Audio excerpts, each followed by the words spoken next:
Before Rose's ride, we were doing the what if game. What if we did have $1 million?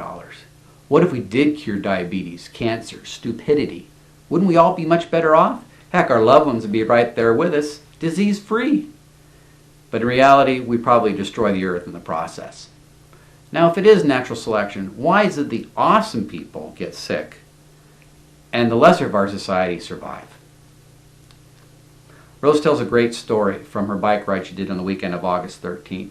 She met a lady from Iowa, Emily, not a real name, who she and her husband were volunteering at a rest stop for the ride to cure that Rose was participating in.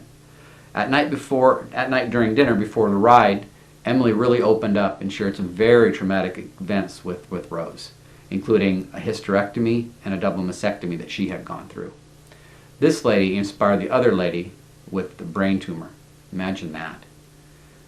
Now, before the ride, Rose didn't get in a lot of the training she had hoped for, but she'd been kind of busy. But Emily inspired Rose to try for Rest Stop 3, which Emily was working at. And Rose wasn't too confident in making it there. But she did make it to the rest stop as she was riding like a fiend, she says. Now, she found Emily, hugged Emily, and told her how much she had been inspired by her. Now, with all this going on, Rose was inspired by Emily.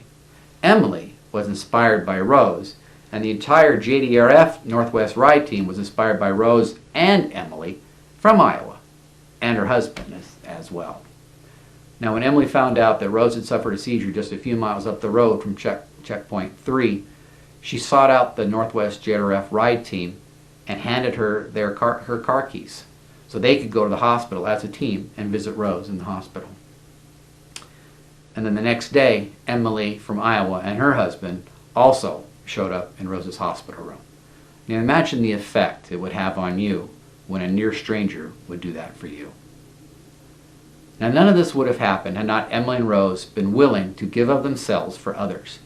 Yes, Rose was riding for Best to help cure type 1 diabetes, and Emily had ridden the year before and volunteering this next year for one of her loved ones. But they participated. They participated in something for the greater good of something else.